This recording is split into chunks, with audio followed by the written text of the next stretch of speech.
start the meeting. 1 second. Okay, the time is now 4:04 p.m. and you can call the meeting to order. Fantastic. All right, so good afternoon, everyone. Welcome to the April 22 version of the Parks and Recreation Commission meeting. We have a relatively packed agenda today, so we'll try to get all through it in time. So I guess just to get this thing going, I'd like to call the meeting to order and start off with the Pledge of Allegiance. All right. I pledge allegiance to the flag of the United States of America and to the republic for which it stands, one nation, under God, indivisible, with liberty and justice for all. Thank you. All right, great. All right, so we'll move right along into roll call. So could you please take roll, please? Sure. Commissioner Green? Here. Commissioner Marlies? Here. Commissioner Okello? Here. Commissioner Mena? Present. Thank you. And Chair Laguna? Here. Thank you. All present. Fantastic. All right. So we didn't have to do this for our special meeting that we had last week, but as we've been doing the past few months, every meeting will need to adopt a resolution to continue meeting virtually. And the background on this, and I think a lot of you guys know, is last September, the governor signed AB 361, a bill that allows local agency to continue using teleconferencing under the same basic rules as provided in the executive order from 2020, as long as there's a proclaimed state of emergency. So if the emergency lasts for 30 days, which it has, we must reconsider the circumstances of the state of emergency every 30 days to continue using that bill's exemption to the otherwise applicable Brown Act teleconferencing rules. So I think from here, do you guys know if we have to open this one for public comment before we move to adopt a resolution? Chair Laguna, I think it is wise to ask for public comment. Great. So, all right. Yeah, go ahead. Oh, I was just going to say, let's maybe open it up for any public comment on item 3, which is the resolution authorizing the virtual commission meetings. Thank you. Members of the public, as Chair mentioned, now is the time to raise your hand in Zoom if you wish to comment on item number 3. Okay, I don't see any hands raised, so back to you. Fantastic, thank you. All right, so just to keep everything going, I will move to adopt a resolution authorizing the Parks Commission to meet virtually in April, given the imminent risks of meeting in person. Do I have a second? I'll second. Fantastic. Can I have a roll call, please? Sure. Commissioner Green? Aye. Commissioner Marlies? Aye. Commissioner Okello? Aye. Commissioner Mena? Aye. Thank you. And Chair Laguna? Aye. Thank you. Motion passes unanimously. Great. Excellent. All right. So from here, we're going to move on to item 4, which is public comment. So as we normally do with all of our normally scheduled meetings, we begin with public comment. There's an opportunity for individuals to address items that are not on the agenda. Each speaker will have 2 minutes, and since these items are not on the agenda, they're not up for discussion. But we definitely welcome all public comments. Thank you, Mr. Chair. So as members of the public, as the chair mentioned, now is the time to raise your hand if you wish to comment on any county parks related matter that is not on the agenda. So I do see 2 hands raised. I'm going to give permission to Lisa Ketchum to unmute your mic, and you can begin speaking, and then I'll show the timer on the screen.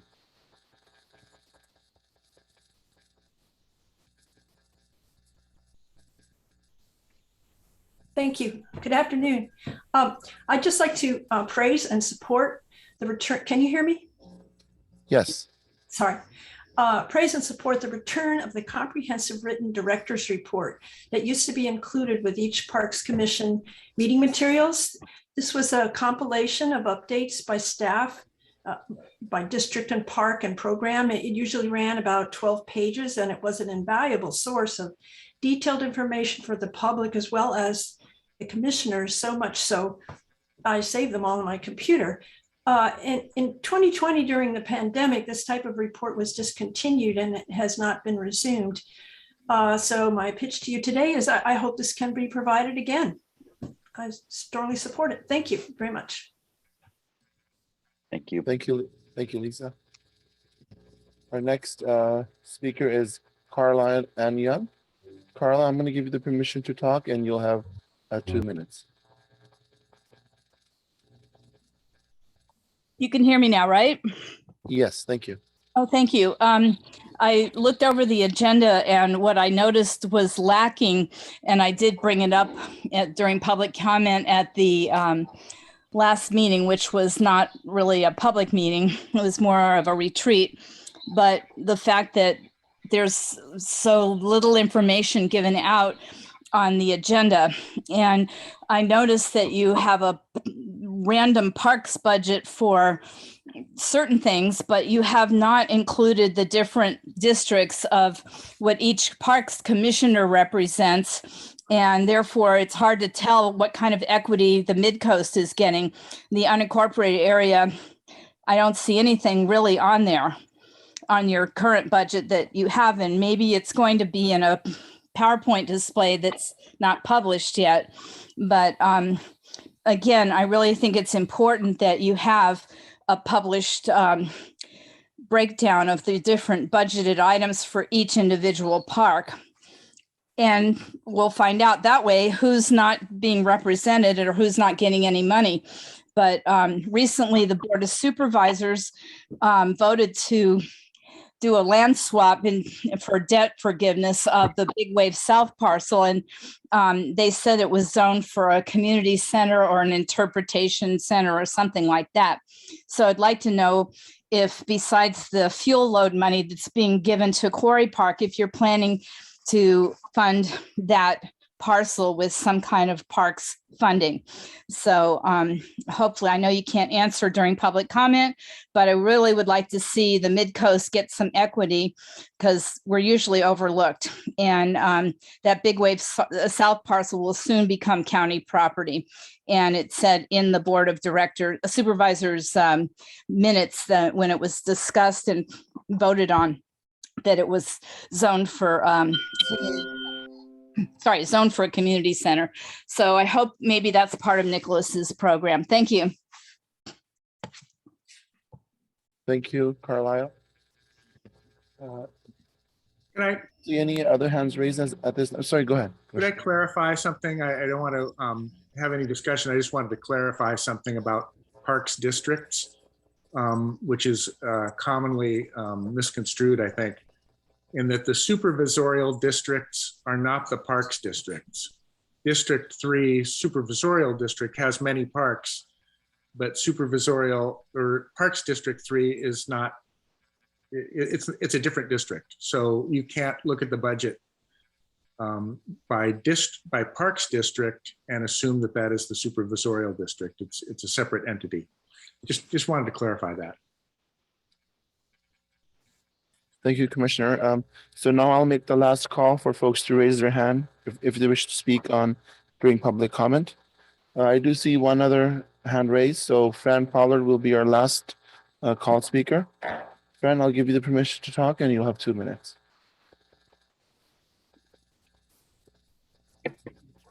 Hi, I just have a question. Is this for items not on the agenda, or can I comment, or should I comment on the agenda right now? There will be time within each individual agenda point for public comment, but this is specifically for items that are not on the agenda. Okay, well, I really wanted to comment on the agenda and things that I didn't see on the agenda. So I don't know if that means I comment now or later. It's concerning the agenda and county parks. I would, so is it what we are and are not putting on the agenda, or? Yeah, I'm questioning maybe some things that we're missing. I don't know. Allocation money for certain things. So is That that I part of the didn't- budget I agenda didn't item, or see. is that something different? Pardon me? Is that part of the budget agenda item or Yeah, something different? yes, the budget. Okay, so then I think probably the right way to do it would be to wait until we get to regular agenda item 8.1, which is that presentation on Parks Department recommended budget for fiscal year 22-23, and then we can address it then. Great, thank you. Thank you. Thank you, Mr. Chair. I don't see any other hands raised, so back to you. That concludes Fantastic. public All comment. right, great. Well, thank you everybody for your comments. Okay, so we'll move on to item 5, which is action to set the agenda. So would someone like to make a motion to set the agenda? I'll move. I'll move. Do we have a Either second? one. I'll second if made a. All right, sounds good. Excellent. All right, let's go to roll call. Sure. Commissioner Green. Aye. Thank you. Commissioner Marlies. Aye. Commissioner Okello. Aye. Commissioner Mena. Commissioner Mena. You might be on mute.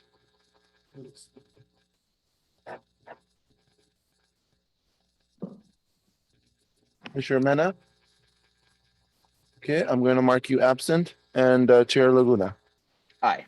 Thank you. Motion passes with the Commissioner Mena being absent for this item. Great. Please proceed. Excellent. Okay, so now that we've done that, we're going to move to item 6, which is the Parks Foundation Executive Director's Report. Michelle, I'm assuming you're on. Sorry, I didn't see you in the. I'm here. Thanks. Perfect. Thank you.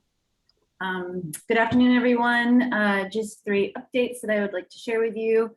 The first is this Saturday between 11 a.m. and 3 p.m. The San Mateo County Parks Foundation and a bunch of other organizations will be tabling at Coyote Point for the Rotary Day of Service Environmental Fair. So I encourage you to come out and spend a little bit of time. Commissioners, come hang out at our booth and talk to folks with us. So that's this Saturday between 11 a.m. and 3 p.m. at Coyote Point. Next week, be on the lookout for our spring newsletter, which will be dropping, and we will be focusing on a whole bunch of projects that are going on in San Mateo County Parks. And this is just the highlights. There's a lot more that's going on. So we just wanted to share some updates. And then the final thing I wanted to mention is the San Mateo County Parks Foundation board voted to release funding for a new shed at Friendship Park, which is in addition to funding we gave last year to support a bilingual park intern at Friendship Park. So we're just very keen to see this park get reactivated. So we're hoping to see this shed get installed and support some of the gardeners that will be reactivating their garden plots at Friendship Park. So we're really excited about that. And those are my highlights I wanted to share today. Thanks. Fantastic. Commissioners, any comments or questions for Michelle? This is Okello. I think we should always make the assumption that the public present may not know where Friendship Park is. So every time we mention the park, I think we should indicate where it is, because there has been some questions around equity and where we are spending our money. So in the future, if you could just mention that Friendship Park is in the Fair Oaks community, an incorporated area of Redwood City, I think it would be helpful. But thank you for the report. Thank you, Commissioner Okello. I think that's a very valid point. Yeah, Friendship Park is very different from the other San Mateo County parks. It's less than an acre in size. And it serves the North Fair Oaks community. It has about 30 community garden plots and then a playground. So it's very different from your typical county parks, but yes, it's in North Fair Oaks. And thank you for that. That's very helpful. Yeah, and definitely one of the lesser known parks too of in San Mateo County. So it was great to have the Parks Foundation go ahead and fund a shed out there. I think that's great, and yeah, it actually also impacts a different community than some of the other parks that we have. So that's great. Any other comments or questions from the commissioners before we open up for public comment? Chair, I do see a hand raised from Commissioner Queen. Hi, thanks. Michelle, thank you for the remarks. And just at our, I know you can't always stay through the whole commission meeting, so just wanted to check in with you.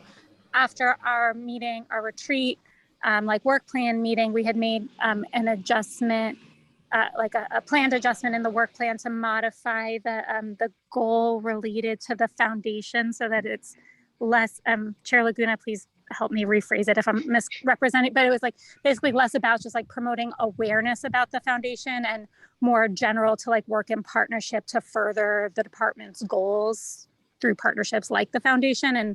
And just if you'd gotten a chance to think about that, or if that feels comfortable to you. I think that sounds great to partner with the commissioners as much as possible. So we are totally open to suggestions. And I say, come hang out with us on Saturday. It's a great first opportunity to chat about what's going on in the parks and what the foundation is focusing on. Okay, just wanted to make sure I don't know how impactful that language is to you on a daily basis, but just wanted to make sure you're aware of that change. I appreciate it, Commissioner Green. Fantastic. All right, so then maybe what we'll do is open it up for any public comment. Thank you, Chair. Members of the public, if you wish to comment on item number 6, Parks Foundation Executive Director's Report, please do raise your hand now in Zoom.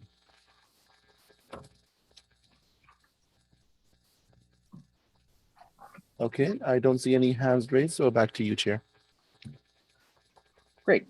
All right, so moving right along, we'll go to item 7, Park Director's Report. Director Calderon, you want to take it? Chair Laguna, yeah, thank you so much. I'm going to share my screen here. Chair Laguna, can you see my screen? I can. Perfect, thank you. So a couple updates on our high-level updates today on some of our bigger projects and initiatives. So at the end of last month, the Board of Supervisors approved a $322,000 agreement with American Ramp Company, which is technically out of the Midwest, but they have a division out of Santa Cruz County, and they were selected as the lowest qualified bid to construct the pump track. As the commission may recall, the pump track is really 3 features in one. It's a intermediate pump track, a beginner pump track, and a skill building trail. And so these will all be dirt features located in the meadow at Quarry Park. We are set up to have a 60-day construction window, although we anticipate it will take less than that. Our groundbreaking is currently scheduled for May 1st. With a completion of July 1. However, that is really going to be dependent on ground soil conditions and making sure that it's properly dried out. So assuming that everything is in the condition we need it to be in, then we'll be able to break ground on May 1. If the ground is still saturated, then we will need to delay that. So as we get near that date, we will do some more testing just to make sure that we're able to properly start. We have 3 projects that are lumped into one right now, and that's because of the synergies between them. And that's the Coyote Point Water Distribution System project, the Coyote Point Sewer Collection System project, and the Hutter Park Water Distribution System project. And so we are working with the Department of Public Works to assess those 3 systems and design necessary upgrades or repairs. And these 3 systems in particular are systems that have certainly exceeded their useful life. And as a result, the department is spending a fair amount of money conducting regular repairs and a fair amount of staff time identifying, locating, and in some cases repairing these systems. So this is really part of our overall effort to address our deferred maintenance. And by conducting projects like this, we are able to, one, dedicate staff time to doing more direct visitor service activities.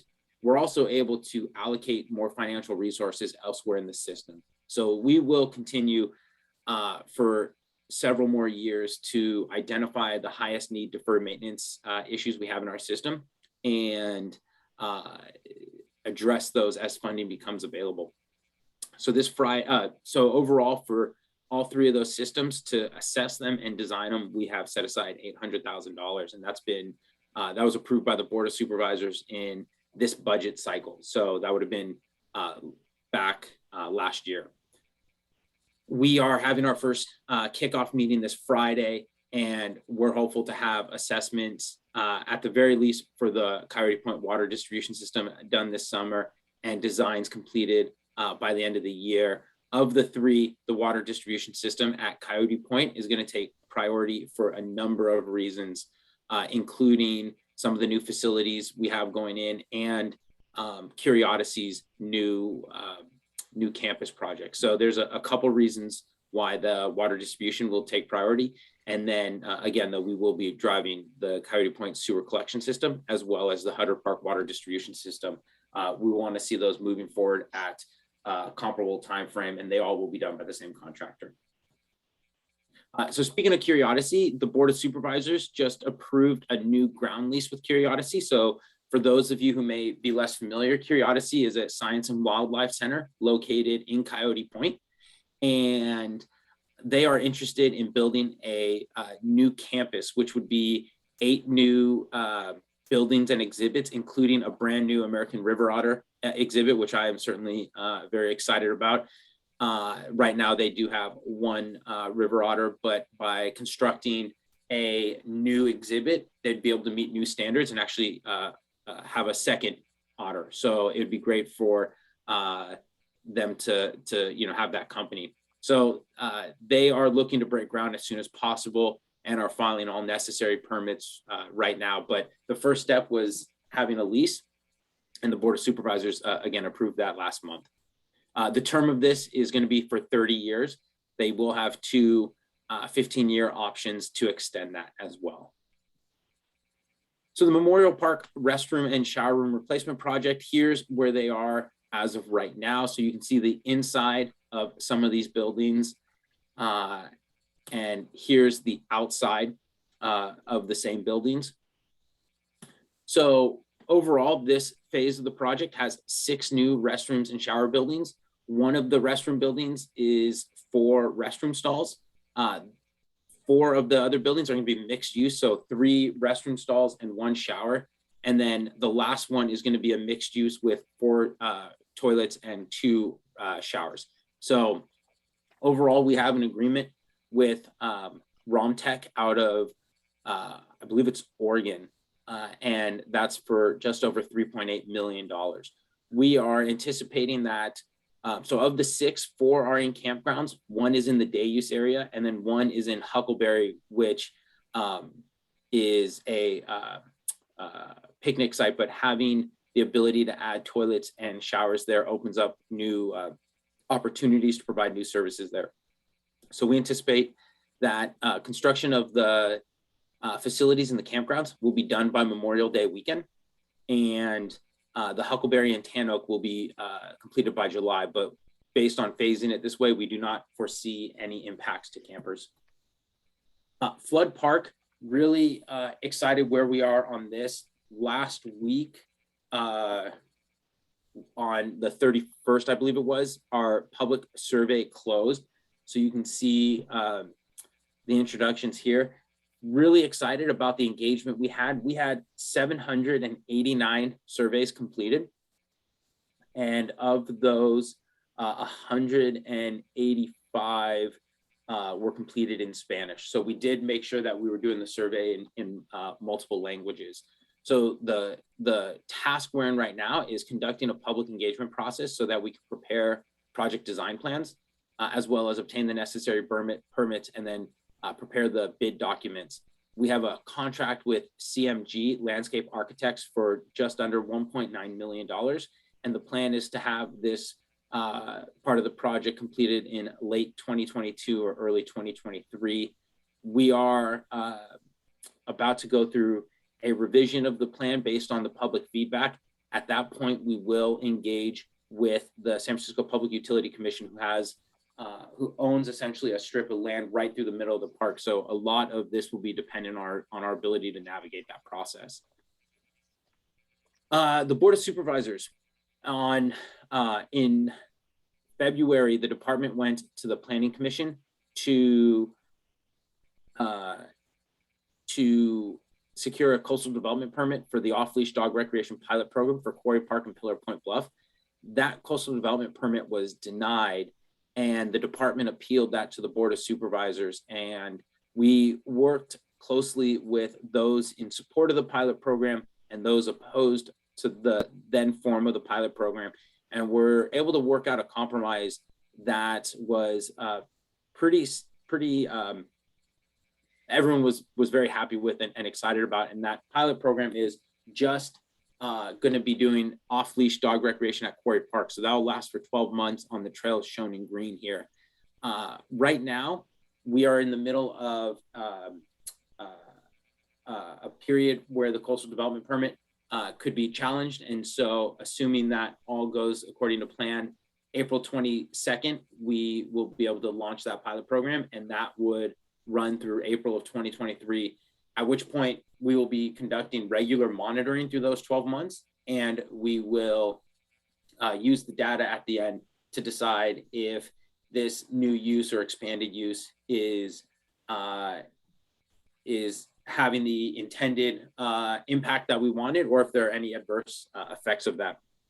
Really important to note that off-leash recreation, dog recreation, was occurring at Quarry Park well before the county took ownership of the land. And so this is not really an expansion of use as much as legalizing something that was done before we took ownership. Another great project we have going on at Memorial Park is the water distribution project. So we are upgrading the water mains that serve the campgrounds and in Sequoia, as well as the Were Flat group campgrounds, as well as servicing the main water tanks. And so we are almost done with this project. We actually partnered with the San Mateo Resource Conservation District, who did a phenomenal job on this project. It was for just under $1 million. And I think it's really important to call out that in the last 3 years alone, we've had to shut down facilities at Memorial Park because the water main has broke, including in an area that's on a steep slope by the creek. So we were able to address all of those. We now have very reliable water distribution lines.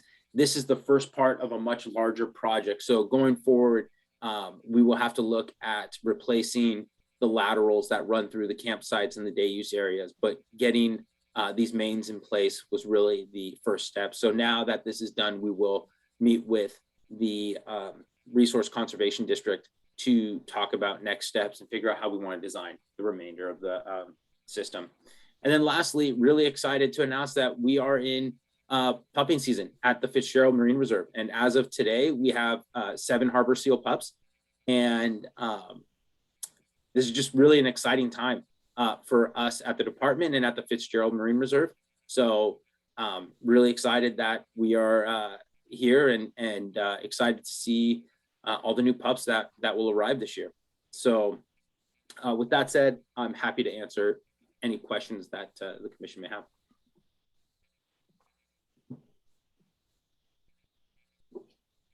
Great. So commissioners, do you guys have anything for Nicholas?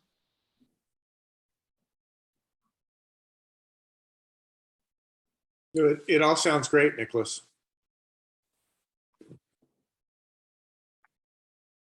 Fantastic. Nicholas, I actually do have one question. So, and I agree with Commissioner Merrill's, a lot of really good progress that's going on across a lot of the different parks.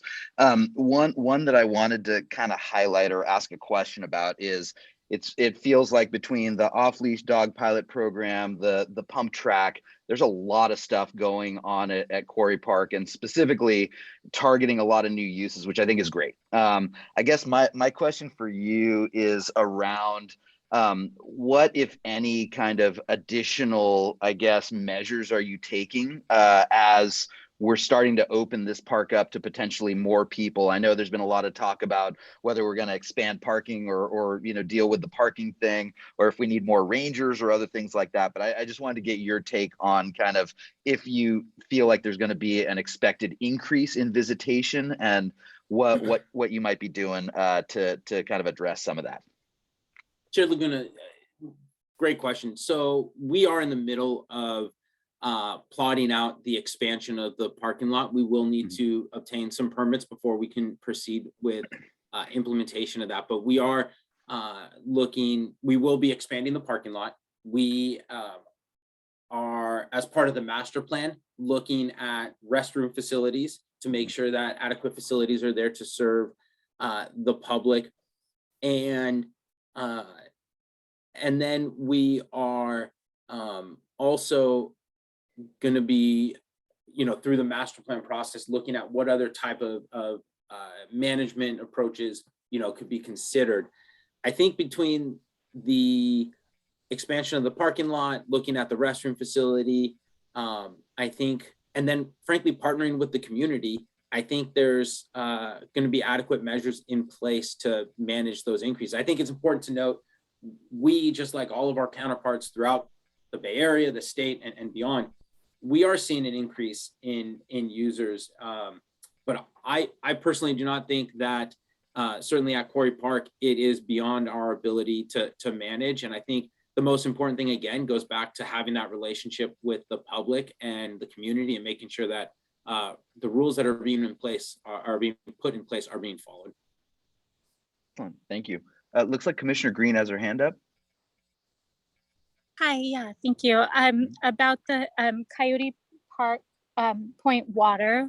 So there's 800,000 for that listed as budget, and then in the budget materials, there's also money for the sewer and for Hutter Park water. Does that all get spent in the current, or does that all get obligated in the current year? Like, what happens to it if we don't spend it this year? Commissioner Green, it will get rolled to next fiscal year, given that this will be a multi-fiscal year project, just because of when we're starting it, right? So fiscal year will end here in 2 months. And so that money will get rolled into the next fiscal year so we can complete this part of the project. Got it. Okay, so no use it or lose it issue. And then for just, I mean, it's great that everyone was happy about the dog compromise. It just sounds so different from what Commissioner Meirles was describing last week. So like, was that a very recent development that this compromise emerged, or? Commissioner Green, yeah. So at the February 9th Planning Commission meeting is when the permit was denied. And the way the process works is the Board of Supervisors allocated responsibility to issuing coastal development permits to the Planning Commission. And then the appeal can be made at that point to the board. And so once and you have 10 days to make that appeal. So once the Planning Commission denied it, we essentially had 10 days from that point forward to make a decision as to how we were going to proceed. The Planning Commission at the time had asked for a separation of the parks, essentially what we ended up doing. And when we looked at the new feedback, public feedback that was coming to light at that point that had not been expressed in the numbers that it had been before, we felt that this was really the most appropriate way of doing it. But given the 10-day time window, we kind of had to just take immediate action on that so we can get on that, satisfy that time frame. Okay, thanks. Great. Any other questions or comments from the, looks like Commissioner Arkello has his hand raised as well. Yes, Director Calderon, would it be too much of an imposition to ask for sort of a spreadsheet summary that details all of the projects that you've mentioned? And I see it on page 11 on the budget, that details what the recommended budget is for the next fiscal year. But I did a spreadsheet that gives us an idea of, when the project may have started, what its current status is, and what's really the projected completion date. I think, I think you've provided a lot of that information in your report, and I've tried to record it as much as I could. But if it's not too much of an imposition, because I do believe you may have that information somewhere. If it's not too much of an imposition, is that something that the department could provide? Commissioner Okello, absolutely. Just to make sure I'm capturing the request accurately. So the request is for a list of all of our ongoing capital projects, their budget, either their budget for construction or whatever phase they're in at that point in time, and where they are in their process, what an estimated completion date of that phase is. Exactly. Yes. We have some. Commissioner Okello, we actually have something very similar to that we work off of internally. So I'd be happy to go through that. I'll work with Mario Nestari, our capital project manager, and we're happy to update that and provide that to the commission when that's ready. Thank you very much. We can include that, Commissioner Okello, we can include that in the packet, so that just gets publicized. Okay, great. Thank you so much. Of course. Great. Any other comments or questions from the commissioners before we open it up for public comment?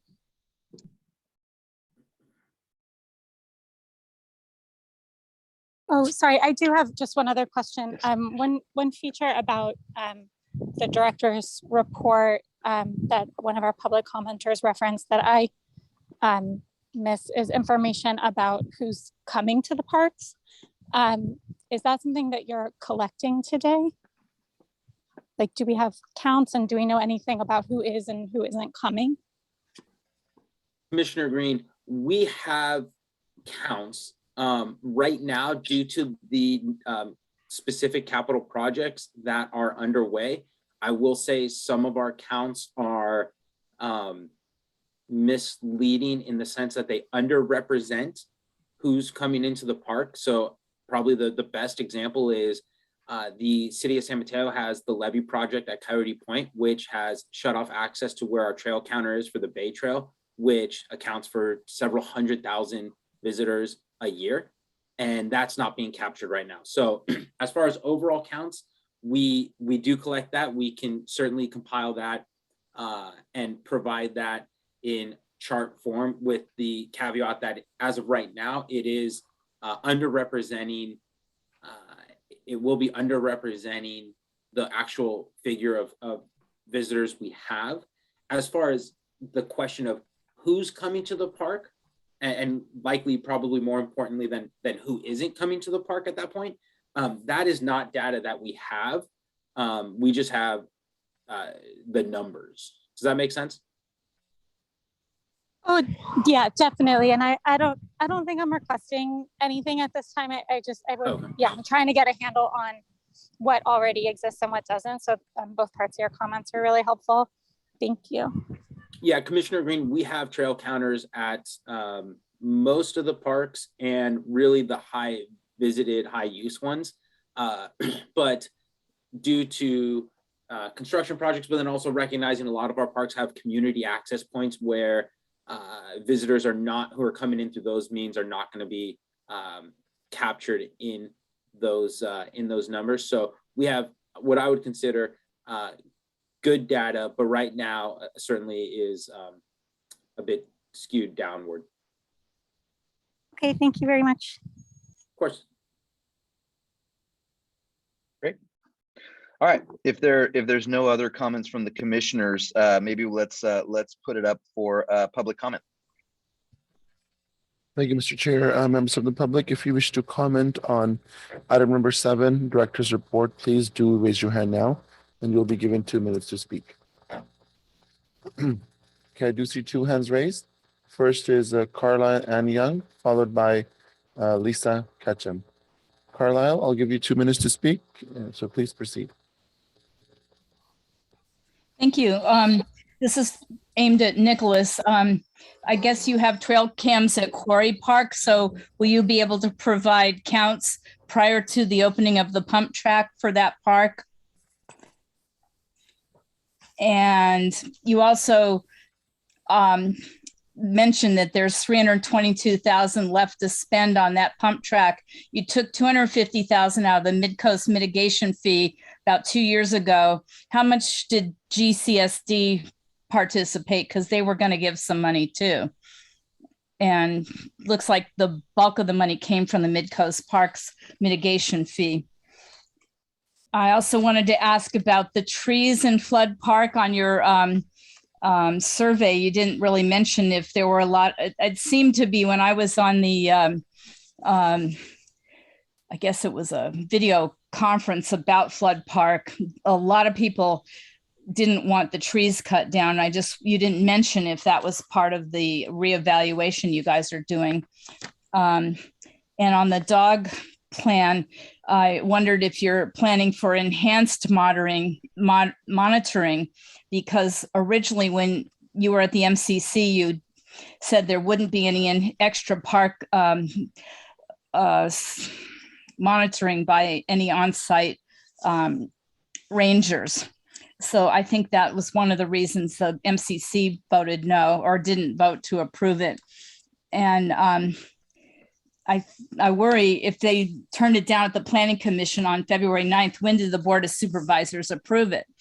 I don't know. I didn't ever see it on their agenda. So I'd like to answer to that. And also following what Director Akala said, it would be really nice if you could post a list of the capital improvement projects per park. I saw one on the county website, so I don't know why there's not one on the parks website. Thank you. And if you can answer any of those questions, it would be great.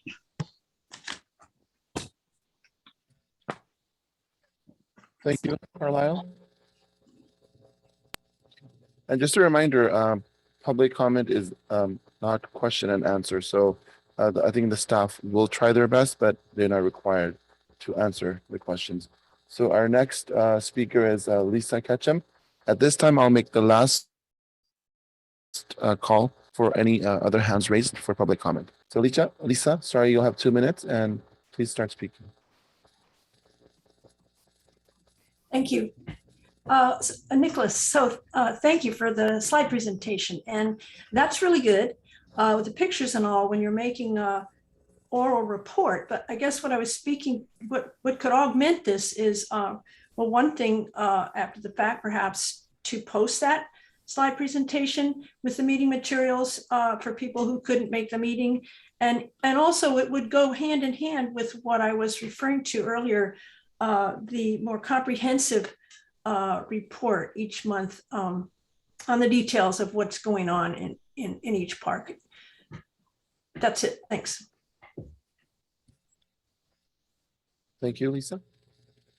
Okay, at this time, I don't see any other hands raised. So this concludes public comment for item number 7. Back to you, Chair. Thank you. All right, so from here, we're gonna go to our regular agenda. And for our regular agenda, we only have one item. Excuse me, Chair Laguna. Oh, do you mind yes. if I'm sorry, just in the wake of public comment, I had one Oh, follow-up yeah, go question ahead, for Director Calderon. Thank you so much. Just about Flood Park, like such a massive project, the survey just closed. Could you give us a preview about when you expect to kind of present that content to commission? I'm sure it would take time to process a bit, but could you share that? Mr. Green, I do believe we have a presentation regarding Flood Park on the kind of high level schedule. If the request is a presentation, not on the project, but just the survey information, I'd have to check with our consultants to see when that information is going to be tabulated and summarized. I would imagine, you know, my hope is that we can get that up on the website, frankly, as soon as possible. So we should be prepared to discuss that with anyone and everyone, you know, hopefully in the coming weeks, frankly. So if the commission is interested in a overview of the information received through the survey process, we would be able to discuss that at the commission's earliest convenience. Okay, yeah, just Great. defer to Chair Laguna for setting the schedule about what will fit. I think I would certainly be interested to hear summary of the public engagement process. I think, you know, we get from time to time, certainly like public commenters coming through, and you know, really want to make sure that we respect the whole process. And so, you know, if someone can provide that summary level and the balance of positions, and that would be great. Thank you. You know, whenever it's ready and we have time. And I guess my other question is if any of the things that you reported on have upcoming board actions that we or the public should note if we wanted to make comment. Commissioner Green, give me one second. I'm on my screen going through that just to triple check.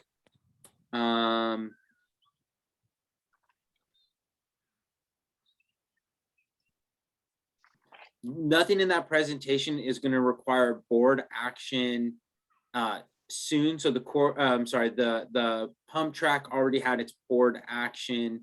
So the next big milestone will be groundbreaking.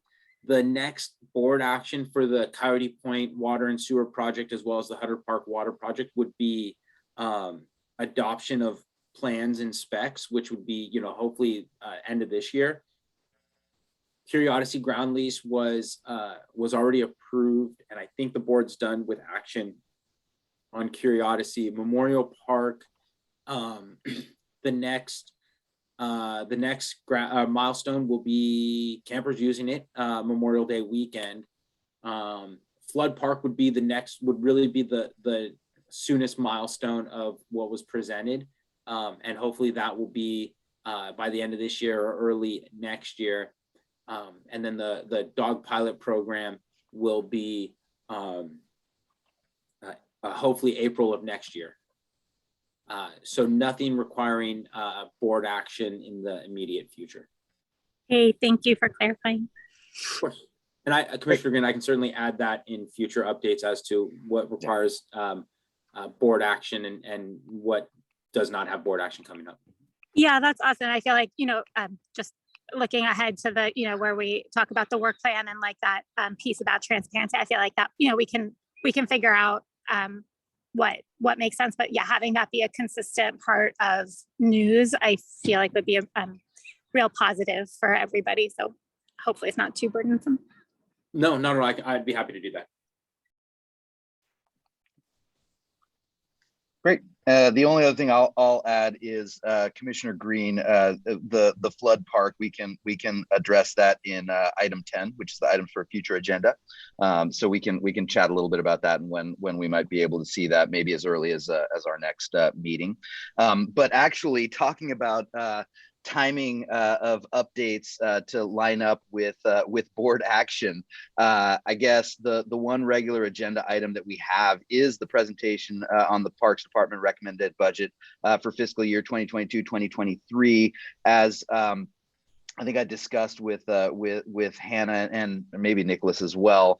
You know, we requested this a while back, and we put this topic on the agenda this month to ensure we were able to review as a commission and potentially provide any feedback prior to going in front of the Board of Supervisors. I believe it's in June. Well, you guys can kind of give us the update on kind of what some of the next steps are. Granted, though, this is the middle of a budget cycle, so it's not actually setting the budget. It's rather making some of the shifts to the agenda. So maybe and I don't know, Nicholas, if it's you or Hannah that's going to be going through the presentation, but maybe we can get into it and start talking a little bit about some of those shifts that we've been seeing and that have just recently been prepared in advance of meeting with the Board of Supervisors on it. Laguna, thank you. Yeah, I will be opening it, and then I will be handing it off to Rolando, our fiscal and admin manager. Got it. And I believe Austin Lamb is going to control the slides. So Austin, if you could pull that up, please.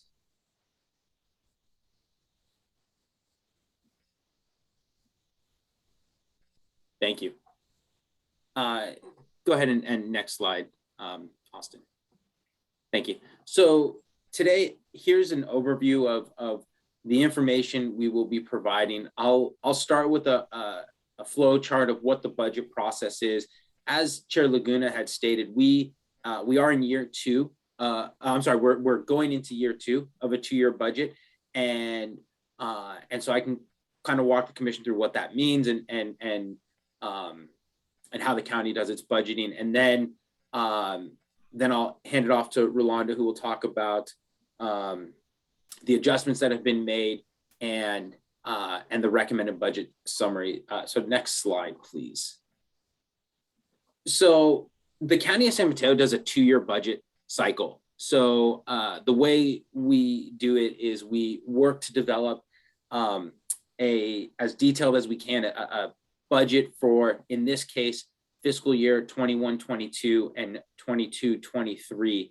And at essentially where we are right now, we make minor modifications and adjustments to the budget based on matters including where projects are in the process, any changes in revenue, any changes in things like salaries and benefits due to labor negotiations. And so it's really designed to do minor modifications. What you'll see on the slide in front of you is an orange star, and that represents where we are right now.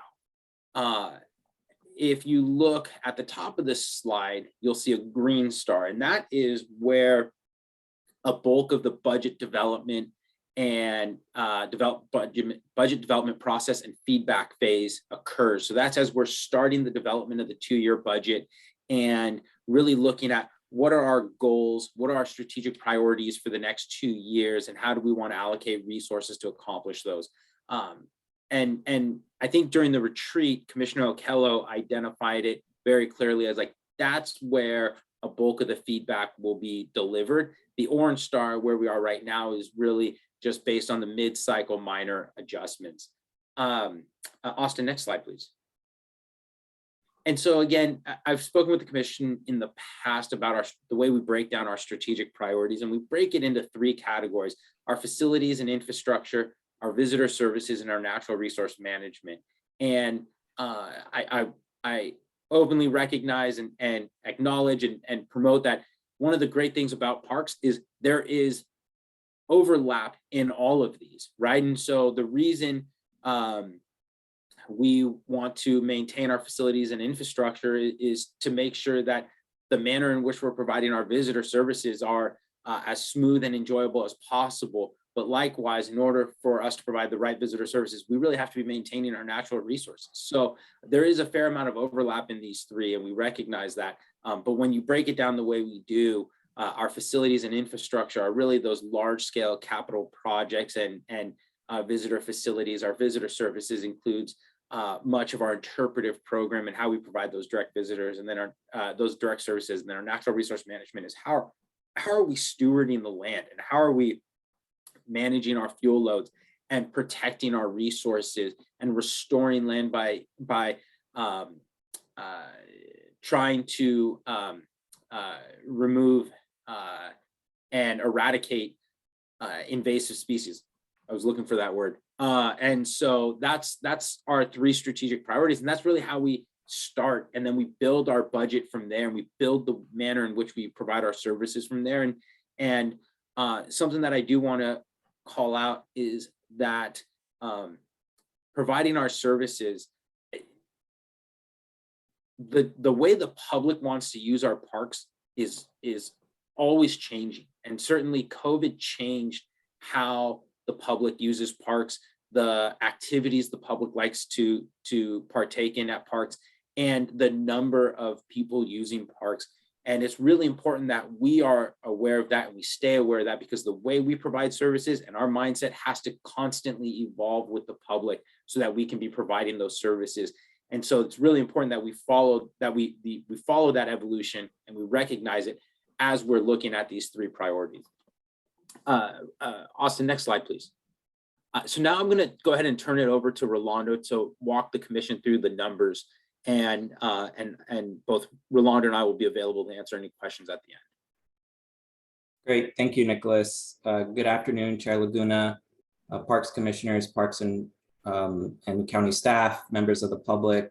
I'm Rolando Jarquera, as Nicholas indicated. I'm the Administrative and Financial Services Manager with the Parks Department, and I'll be providing the Parks Department's fiscal year 2022-23 recommended budget. Before I begin, I did want to mention that the 22-23 recommended budget packet that accompanied the agenda provides greater details into the Parks Department's budget and breaks down the budget by budget unit, and that's how the county reports out the budget. So we try to, be consistent with that. And then portions of my presentation do focus on summarizing the department budget overall. And so I just wanted to make that clear.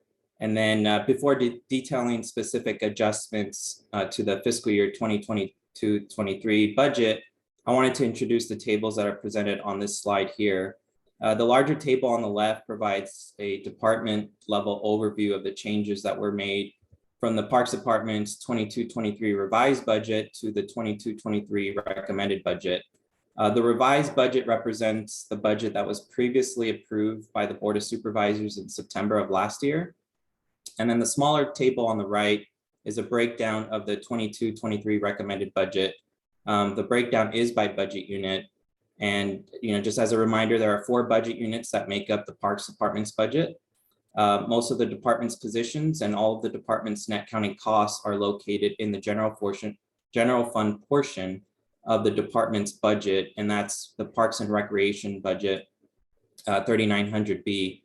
And I'll do my best to define certain budget or county terms, net county costs being one of those terms that others don't know outside of the county, and that really represents the ongoing general fund support from the county.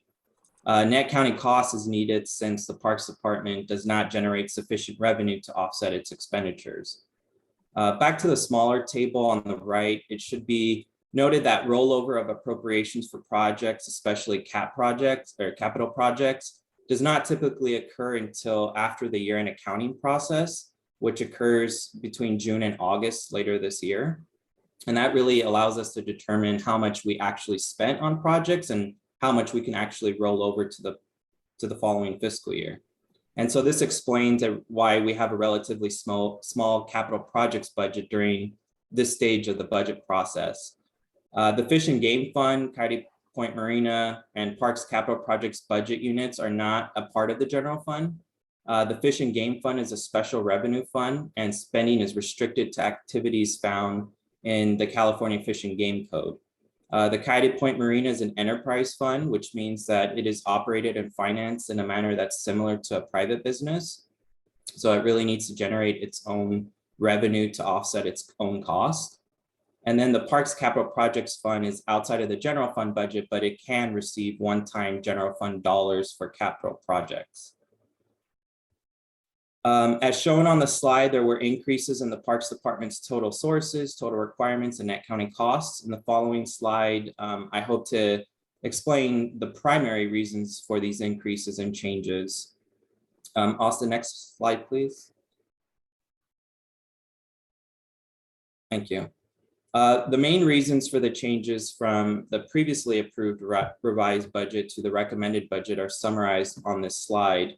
The first bullet involves current level service adjustments. So when we put these together, a key question that we ask is how much would it cost to provide the same level of service next year? So budget adjustments for existing levels of service in 22-23 include negotiated salary and benefit increases, as Nicholas mentioned. That includes merit increases and adjustments to retiree health contributions. In total, all salary and benefit changes totaled about $719,000. And other current level service adjustments include service charge increases. There's about $128,000, and that's really for internal county service charges like HR, IT, and rent related charges. Within this adjustment is also a county policy to remove all one-time sources, including fund balance. And then we add it back separately as a fund balance adjustment, including any uses for fund balance. And again, fund balance can be thought of as resources remaining from the prior year that are available to be budgeted in the current year. So for Parks and Recreation 3900B, there's about 80,000 that is being appropriated for memorial campground improvements and a reservation system. This funding was previously appropriated, but we do not believe at this current time that we'll complete it this fiscal year, so it'll be rolled over into next fiscal year. There's also about 1.5 million appropriated in fund balance to fund the next dredging episode at the Coyote Point Marina. And lastly, the Parks Capital Projects budget unit will set aside about 577,000 in reserves. There was an increase of about 411,000 in revenue, and it's added back to take into account a higher demand for parks and recreation related services, as Nicholas indicated earlier. There's an improved outlook on the response to the pandemic, and annual park pass sales growth has increased tremendously. So from 1920 to 2021, annual pass sales increased 76%. And at the current pace that we're at now, we're probably going to sell as many as we did last fiscal year. So it looks like that trend is going to continue.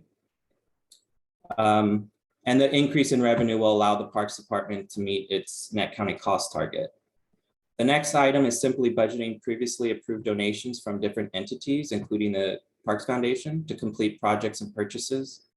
Examples of projects and donations including a tree health survey, shade structures, infrastructure improvements, picnic table upgrades, and equipment upgrades. The next item and bullet is the electricity charges. It involves two budget units, Parks and Recreation and the Coyote Point Marina. The Parks Department hopes to complete the installation of electrical submeters at the marina and be able to transfer funds from the enterprise fund to the Parks and Recreation budget by July 1st. The Coyote Point Marina is adding a limited term dock worker position, primarily to assist the marina with much needed dock maintenance and repairs. And Nicholas, Scott, and myself actually went out yesterday to observe them firsthand, and they are in need of serious repairs. The last item is a rollover for two capital projects at $1.5 million each. The capital projects are the Eastern Promenade Project and the facility improvement projects. The Promenade Project is expected to be completed later this month. However, we always have to factor in the possibility of receiving invoices through the beginning of next fiscal year. So we want to make sure that we have funding available to pay those off at that appropriate time. And then the Memorial Park Facility Improvement Project is expected to be completed in late October 2022. Austin, next slide, please. So this slide represents the department's revenue sources for 22-23. As shown in the chart, 47% of the department's total revenue come from taxes. And here taxes is equivalent to Measure K. And Measure K is the countywide half-cent sales tax extension that was passed by voters in November 2016 and has been absolutely vital for the Parks Department. Measure K allocations are approved by the board. And as I will discuss later, Measure K helps fund capital projects, which represents about 3.7 million of the total 7.1 million in this category. Charges for services is the next highest revenue source in the recommended budget. Charges for services include marina berth rentals, which totals about 1.4 million, vehicle entrance fees, about 1.2 million, and camping fees at 418,000. Other financing sources include one-time funding for capital projects, 3 million from the general fund, which is all rollover, the transfer of donations for projects, and the electricity reimbursement, all of which I discussed in the previous slide. And then lastly, other revenue sources only represents, as you can see on the slide, 3% of total revenue. Due to the small amount, I had to group revenue sources, and they primarily are generated from leases and rent, which totals approximately 269,000. And then again, I do want to note that rollovers won't be incorporated until later this year. So the percentages in the adopted budget will be different namely other financing sources, will be first, followed by taxes and charges for services. So the percentages will shift when we do factor in rollover. Next slide, Austin. Moving over to the department's gross appropriations or expected expenditures, salaries and benefits represents 48%. 14.5 million is for the Parks and Recreation budget, and then 723,000 is for Coyote Point Marina. Services and supplies at 20% here represents non-personnel costs needed to operate and maintain county parks. So some examples include fire fuel reduction, tree removal services, and the like. Other financing uses includes appropriations for capital projects and projects that are managed by the Department of Public Works. These projects include the Coyote Point Marina dredging project at 1.5 million. And that we're not really classifying as a capital project. That's why it's not listed, because it's more of a maintenance project. We're not dredging new pathways.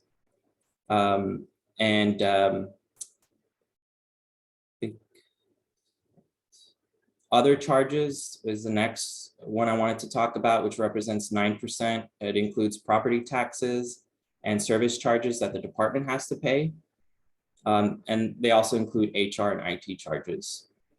And then finally, fixed assets here is at 7%, and it's for capital projects such as the restroom replacement project and large equipment purchases. It's really the projects and purchases that Parks makes.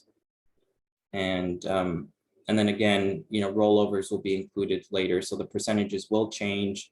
Most likely other financing uses and fixed assets will be at the top because it's for large capital projects. And that will be followed by salaries and benefits and services and supplies. Austin, next slide, please. In terms of positions, there are 78 regular or authorized positions. So that does not include extra help or term positions for 22-23. And that remains unchanged from the current fiscal year.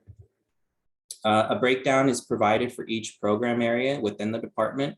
Overall, about 72% of the Parks Department's regular positions are in the Park Ranger series. So that includes Park Rangers 2s, 3s, and 4s.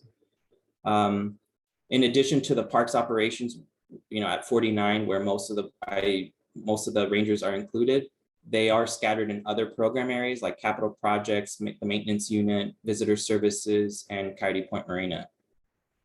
Not listed on this slide, the number of park aides will fluctuate throughout the course of the year. However, currently there's about 24 in the department, and that's similar to where the department was last year in terms of extra help positions in the field. Next slide, Austin, please. The Parks Department's Measure K allocations total about 7.1 million. However, the portion that you guys are seeing now is for new Measure K allocations, which is represented on this slide. And it totals approximately 6.4 million. The difference is due to rollover. We did include some rollover, as I mentioned earlier, for capital projects. Based on new Measure K allocations for 22-23, about 47% is allocated for capital projects, which will be discussed more on the next slide. And then 30% for operations and maintenance. And examples of operations and maintenance related expenditures include park aid costs, tree removal services, repairs, equipment purchases, fire fuel reduction efforts, and trail maintenance. Beginning in 21-22, the Board of Supervisors allocated an additional $1 million to the Parks Department to help implement the County Parks Wildfire Fuel Management Program. And the department will receive an additional $1 million in fiscal year 22-23 for fire mitigation. And that's about 15% of new Measure K as indicated in the chart. Natural resource management, also representing fire fuel reduction and invasive species treatment efforts, represents 4%. The volunteer stewardship corps and interpretive programs combined total about 3%. We're all eager to learn more about the interpretive program strategic plan, which will assist the department in improving access and providing more equitable services. I should note that for that program in particular, there are additional funds, including for positions for the interpretive program, and that's in the general fund portion of the budget. This is strictly Measure K. And then for the stewardship corps, it's primarily been used to fund interns who work on site preparations for volunteer restoration projects, endangered species monitoring and mapping. Next slide, Austin, please. The Parks Department's capital projects budget is approximately 6.7 million in the 22-23 recommended budget. And I'll say it one more time, rollover will kind of shift things later this year. So this is kind of a point in time. Traditionally, the county primarily rolls over funding for only what is needed between July and October before the board approves the county's September revisions. Further adjustments will be included in adopted budget, and we'll make that clear later this year. For now, there's essentially $3 million in new funding in 22-23. This includes the Measure K allocations for capital projects that I just discussed in the previous slide, and about 3.7 million in rollover and previously budgeted appropriations.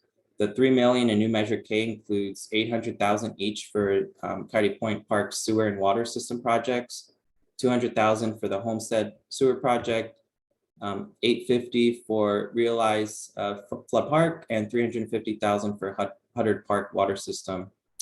Regarding rollover, there's 1.5 million being rolled over for the Memorial Park restroom replacement project, and another 1.5 million for the Eastern Promenade project. Other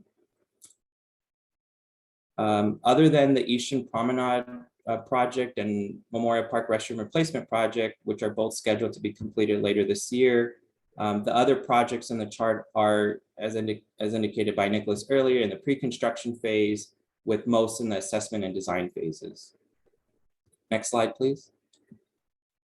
And I try to do my best to go as quickly as possible because I know there's a significant portion in the next half of this meeting. So that concludes our presentation, and Nicholas and I would be happy to answer any questions.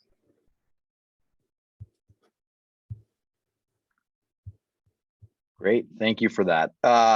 So yeah, maybe we open it up to the commissioners to see if they have any questions or clarifications. I also know that there was another more detailed set of numbers that was included as part of the packet. So I don't know if folks have any questions about that or anything else you want from the team here.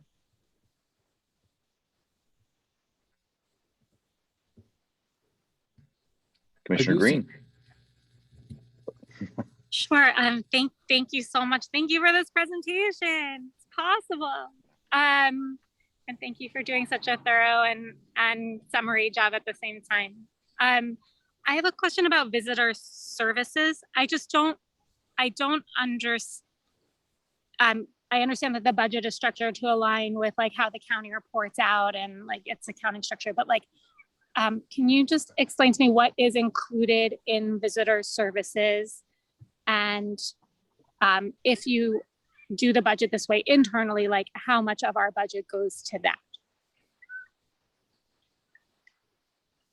Because like it appears in some of the different donuts, like I saw it called out, but then like we have 3 areas of investment. We have the capital projects, the resource management, and then visitor services is the third. So is it just like everything that's not those things?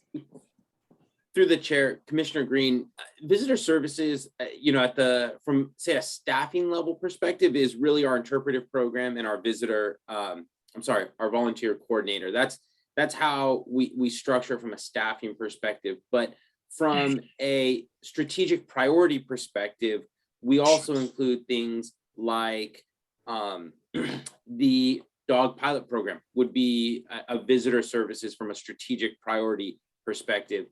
Looking at expansion of uses. So one of the things we're looking at is mountain bikes at Quarry Park. That would be a visitor service from a strategic priority perspective. So they're not necessarily lining up from a staff perspective and a strategic priority perspective. I'm not sure if that answers your question though. Yeah, I mean, I think the answer may be that like that effort, tell me if this is right, that the efforts within the department that align with visitor services, aside from like the dedicated interpretive program and the volunteer corps, it's not like those are separated budgeted line items. It's like that is part of the work that people are doing. And on some days, someone might do more like parks, operations and maintenance, but if there's like a special project, like the ones you just described, that they would, be directed to use some of their time in that direction. Is that, am I Commissioner understanding? Green, you hit it right on the head. Okay, I think that's just really helpful to know. And so my question about, because that is so, there's capital things people want more for sure too, but when talking about like, oh, do more, but time is finite. So how, like, if there's a surge need of some kind, in the pandemic, we certainly had certain kinds, but if there's like a from the supervisors or some other pressure to absorb a planning process or so on, like, where does that come from? Do you have any buffer anywhere in the budget? Like, if you need to pay for something that you didn't expect to pay for, how do you do that?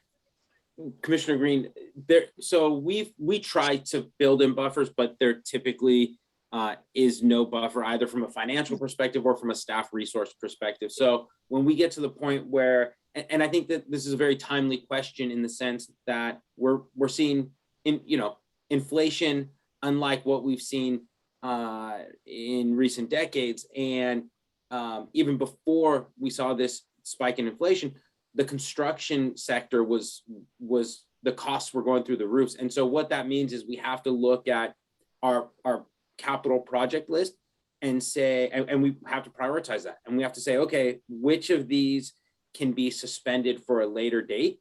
And that money can then be redirected to some of these projects that are either further along in the process or identified as a higher priority for, say, the Board of Supervisors. So, the last thing we want to do is stop a project mid-construction because we don't have the money for it, and then you're having to pay extra costs to remobilize. So we have to look at that priority list, suspend projects until other funding becomes available, and redirect that money. Thank you. And then I guess, my last question went away. I forgot it. I'll get off mic, and if it comes back to me, I'll raise my hand again. Thank you. So I had one clarification that I wanted in terms of some of the revenue sources, right? So and thank you for giving all that detail in terms of the revenue sources and how it matches up with all of the other pieces. This was like really helpful for me to kind of understand the business and how this thing goes. I guess my question for you, and it's specifically with respect to the parking charges, right? I know that there's obviously been a lot of discussion around either reducing, suspending, or changing, let's just say, some of the parking fees, right? I guess, how does that work, I guess, both at the start of a new cycle, like budget cycle, as well as within a cycle, if we are making some of those changes? The reason I'm asking is because, as part of the work plan, and we're going to get to that next, right, there is that line item about parking fees and how it works. What I don't have a ton of clarity into is, are there like targets for certain kind of amounts of parking fees that we need to hit? And then also, as we're starting to make these decisions around, balancing between providing more access for folks to the parks versus the revenue that's then used to actually improve some of these parks, how do we go about, I guess, assessing what we think those parking charges are going to be, and how do we backfill, let's say, for example, if we're not able to get some of those charges?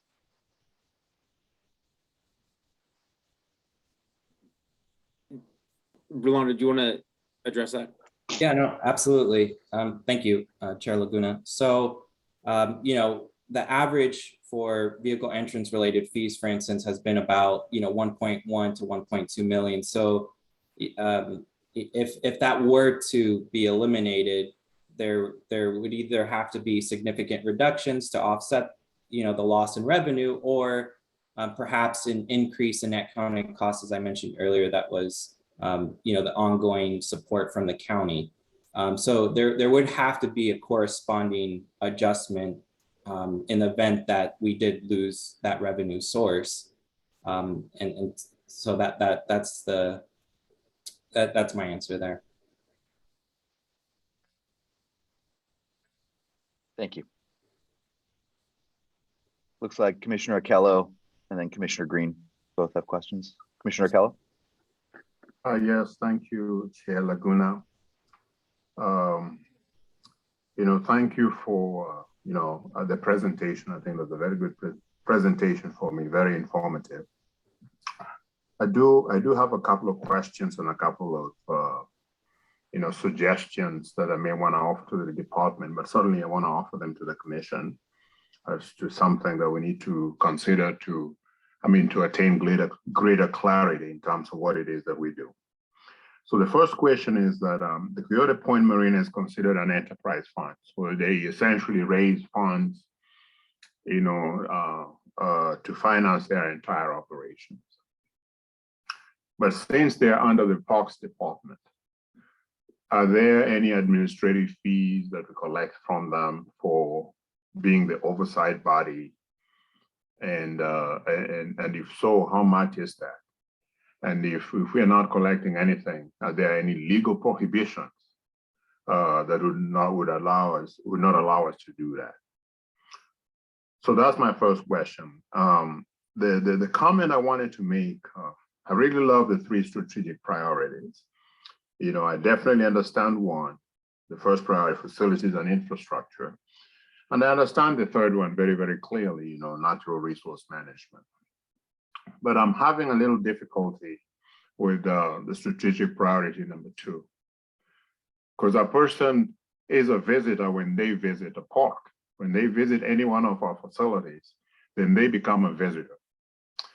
And it's clear to me that most of our San Mateo County residents, and particularly residents in some of the unincorporated areas, have not risen to that level of being a visitor. And I would say the majority of them are not visitors. Okay, so if we refer to this strategic priority as a visitor services priority, then basically what we're saying directly is that we are dedicating our resources to serving the population that visits us. And we know that population is a minority. So it may be a question of probably using another term, because the challenge that we've had, and we've initiated efforts to change that, is that we are trying to get more people, and more people specifically from specific communities. We are trying to get them to become visitors. And so that description of that priority does really not capture, in my mind, and I may be wrong, in my mind, what it should capture. So for instance, if we change this to community services or public services, then the populations that are not visitors yet are going to be included. And any initiative that we have can really fall under that, because we want to transform them from being people that don't visit our parks or make use of our facilities to people that are actively utilizing our facilities, and then we can call them visitors. Through the chair, if I can address Commissioner Okello's points, and Commissioner Okello, thank you for raising that. I would bring up 2 points. One, I would question the first assertion that you're a visitor when you come into our park. And I think that has always been the way that it has been, but I don't think that's the way that it should be. And during the pandemic, and the reason I say that is during the pandemic, we engaged with new users through virtual programming, and we were able to connect people with the parks without them having to leave their home. So I want to challenge the commission, just like I've challenged the department, and really the department has challenged me to reevaluate what a visitor is and how we classify that. So that's one thing I'd say. The second is, if you are coming to our park, yes, you are a visitor. If you have not yet come to one of our parks, you're a potential visitor. And so we should be working to make you a visitor. And so I think it all falls under that heading. I mean, I think at the end of the day, I'm happy to call visitor services anything, as long as the mission is right, which is how do we serve those who are coming to our park, and how do we connect those who aren't coming to our park with our parks? And I think a great example of this, Commissioner, which may put it into better context, is there's an organization in North Fair Oaks, Casas Reculo, who has been working with us for the flood park engagement. And we had a great conversation with their executive director after one of our flood park events. And she was telling us how she has some students or kids who haven't seen redwoods and haven't seen the ocean, which means they haven't been to some of our parks. So what's the answer? We use our visitor services division, and we work with Michelle at the foundation to provide transportation and staff resources to connect them with the parks and to open their experiences to what we have. And that would be done through our visitor services. So I think it covers both those who are in our parks, those who we want to get in our parks, and those who are connecting to our parks virtually. I'm not sure. I hope I answered your question on that. Through the chair, could I do a follow-up question? Sure. I'm conscious of time here. I don't know if folks need to leave at 6, but yeah, go ahead and we'll. I'm very conscious of that time. Precisely because I do have to leave at 6. I have another meeting at 6 o'clock. Yeah. And perhaps we can have this discussion offline, because I really don't want to, overextend it. So do we have any idea as to how much in terms of dollars we are dedicating to making non-visitors or potential visitors into visitors, particularly acknowledging the fact that most people, particularly in the unincorporated areas like North Fair Oaks and so on and so forth, and parts of Redwood City and so on, and parts of Menlo Park, are not visiting our parks. So do you have a sense? Because that would tell me that there's some effort that is being made to turn these potential visitors into non-visitors, potential visitors into visitors. Through the chair, Commissioner O'Connell, I don't have a dollar and cents value on hand, but I'm certainly happy to track that down and see what I can get you.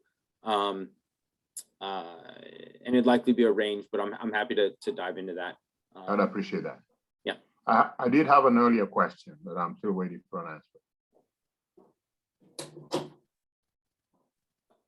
I'm sorry, Commissioner, what was the other question?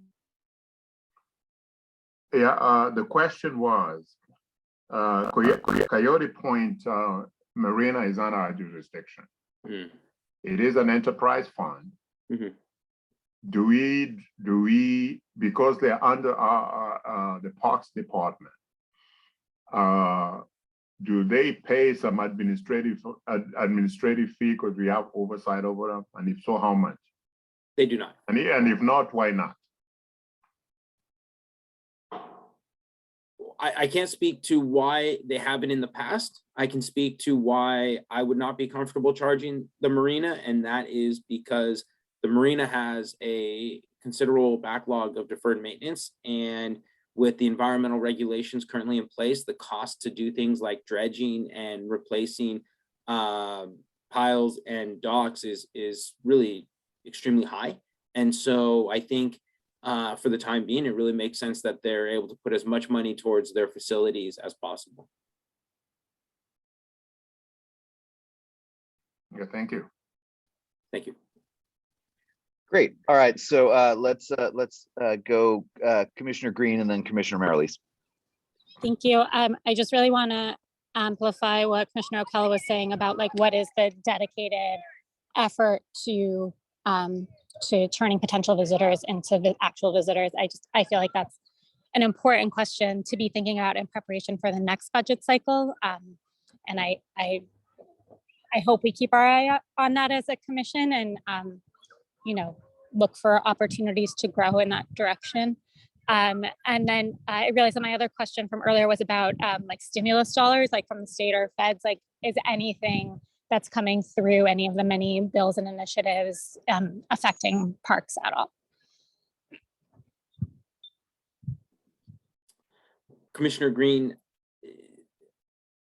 so there's a various number of funds coming through the state and the feds. You know, I know, for example, there was the COVID funds that came through the feds, and we did receive some of that funding, given that a number of the tasks we were doing during 2020 and 2021 were geared towards protecting the public from COVID.